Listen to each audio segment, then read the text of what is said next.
దేవుని పరిశుద్ధ నామానికి మహిమ కలుగును గాక. ఈ ప్రత్యేకమైన సమయంలో దేవుని వాక్యాన్ని మనము ధ్యానించుకుందాము. కీర్తన గ్రంథము 130వ అధ్యాయము 7వ వాక్యము. కీర్తన గ్రంథము 130వ అధ్యాయము 7వ వాక్యము. ఆయన యొద్ద సంపూర్ణ విమోచన దొరుకును, ఇశ్రాయేలు దోషములన్నింటినీ ఆయన విమోచించును. ఆమేన్.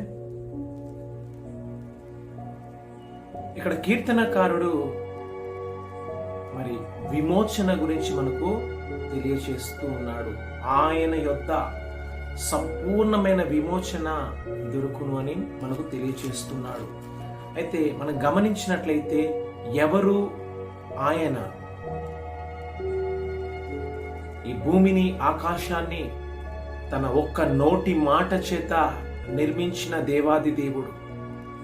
అంత మాత్రమే కాకుండా ఈ యొక్క అనంత సృష్టిని వాటి క్రమములో మరి జరిగిస్తున్న ఆ గొప్ప దేవాది దేవుడు ఈ సమయంలో నీతో మాట్లాడుతూ ఉన్నాడు. నిన్ను విమోచించును అని. దేవునికి స్తోత్రాలు కలుగునుగాక. హల్లెలూయా. విమోచన అనే పదాన్ని మనం జ్ఞాపకం చేసుకున్నట్లయితే, విమోచన అనునది విడిపించునది మరియు విడుదల చేయనది అను మాటకు అర్థాన్ని ఇచ్చున్నది. అయితే ఈ సమయంలో మనము వేటి నుంచి విమోచించబడాలి, వేటి నుంచి మనము విడుదల చేయబడాలి అని గమనించినట్లయితే, మరి మనుషులముగా మనము మరి శ్వాసిస్తూ సజీవులుగా ఉనికిలో ఉంటున్న మనము జన్మతః కర్మతః క్రియలతః మనము పాపులుగా ఉన్నాము అని పరిశుద్ధ గ్రంథమైన బైబిల్ మనకు తెలియచేస్తూ ఉన్నది.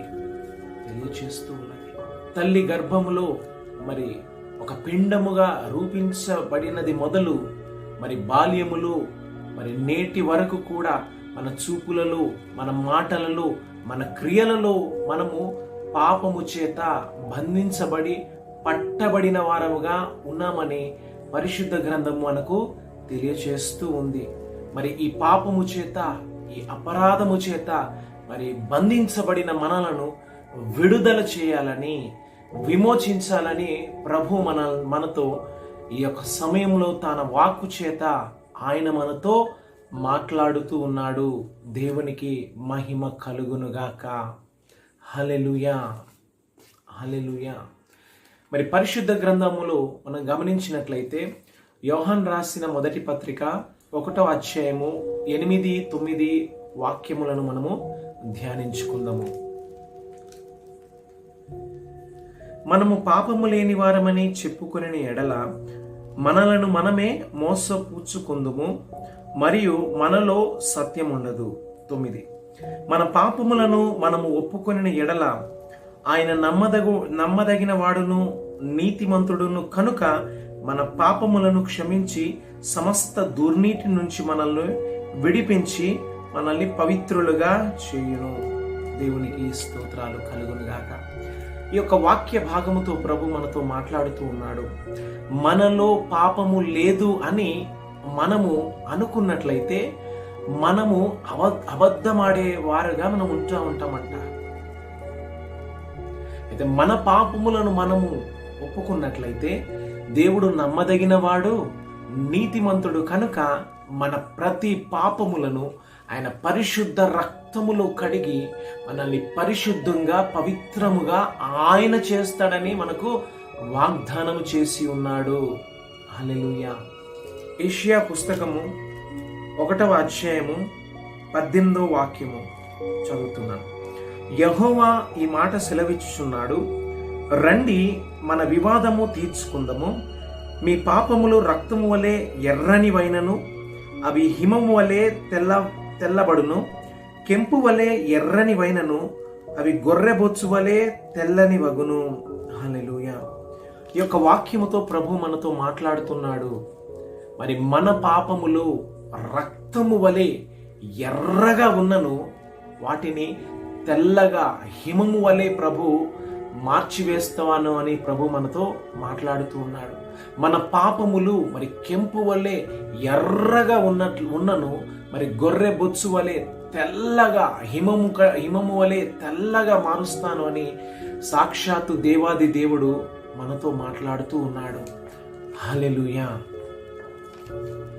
ఈ లోకంలో మనము మరి పాపము చేత, అపరాధము చేత, నేరముల చేత మనము మరి భయంకరమైన శిక్షకు పాత్రులముగా మరి జైల్లో బంధించబడిన మరి యొక్క ఖైదీని మనము మరి పోలి మనం ఉంటూ ఉండగా మరి యేసయ్య మరి మన నేరముల నుంచి మన యొక్క ప్రతి పాపముల నుంచి విడుదల చేయాలని, విమోచించాలని ప్రభు తన పరిశుద్ధ రక్తము చేత మనల్ని విమోచించి మనల్ని శుద్ధులుగా, పవిత్రులుగా చేయాలని ప్రభు మనల్ని ఆహ్వానిస్తూ ఉన్నాడు. కనుక ఈ ప్రాముఖ్యమైన సమయంలో మరి దేవుని వాక్యాన్ని వింటున్న నీవు ఎవరివైనాను మరి ప్రభు నీతో మాట్లాడుతూ ఉంటూ ఉండగా మరి ఈ యొక్క వాక్యమును, ఈ యొక్క స్వరమును, ఈ యొక్క సత్యమును నీ హృదయమందు చేర్చుకొని దేవుని యొక్క విమోచనలోనికి నీవు నడిపించబడాలని ప్రభు కోరుతూ ఉన్నాడు.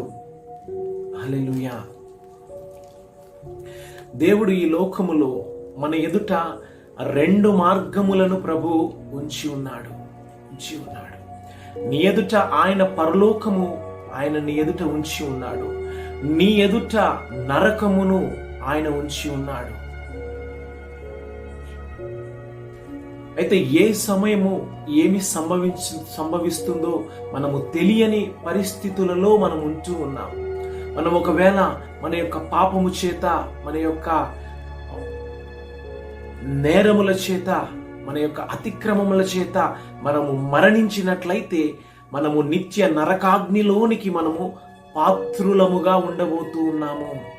అయితే ఆ యొక్క నిత్య నరకాగ్నిలో నుంచి మనల్ని విడుదల చేయాలని, విమోచించాలని క్రీస్తు ప్రభు తానే ఈ భూమి మీదికి వచ్చి మనందరి పాపముల నిమిత్తము మన పాపముల నిమిత్తము ఆయన అప్పగించుకున్నాడు.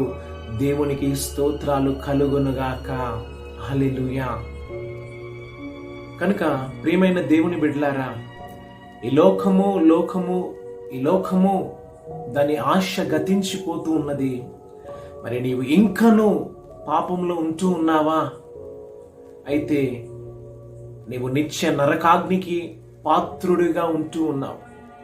మరి ప్రభు నిన్ను ప్రేమించి ఆ నరక వేదన నుంచి విడుదల చేయాలని, నిన్ను కంప్లీట్గా విమోచించి ఆయన నిత్య రాజ్యములో నిన్ను చేర్చాలని ప్రభు సంకల్పమై ఉంటూ ఉండగా మరి ఈ యొక్క సత్యవాక్యమును వింటూ ఉన్న నీవు ఆ అద్వితీయ సత్య దేవుని నీ హృదయమందు చేర్చుకొని నీ పాపముల చేత నీవు విమోచించబడి దేవుని నిత్య రాజ్యములోనికి నీవు నడిపించబడుదువుగాక. హల్లెలూయా. హల్లెలూయా. ఒక చిన్న ప్రార్థన చేసుకుందాము. మమ్మల్ని మిక్కిలిగా ప్రేమిస్తున్న ప్రియమైన పరలోకపు తండ్రి, ఈ యొక్క ప్రాముఖ్యమైన సమయంలో తండ్రి నీ వాక్యమును వింటున్న బిడలు ప్రభువా, వారి ప్రతి పాపము నుంచి, ప్రతి శాపం నుంచి, ప్రతి నేరముల నుంచి ప్రభువా నీ రక్తము చేత మీరు విమోచన కలుగ చేస్తూ ప్రభా నరకము నుంచి తప్పించి నిత్య రాజ్యములో నీ స్వరమును వింటున్న ప్రతి ఒక్కరిలో నీ ఆత్మ కార్యము జరిగించి ఘనత, మహిమ, ప్రభావములు పొందుకొనమని యేసయ్య సర్వశక్తి కలిగిన నామములోనే ప్రార్థన చేస్తూ ఉన్నాము తండ్రి. Amen, amen, amen. దేవుడు మిమ్మల్ని దీవించునుగాక. ఆమెన్.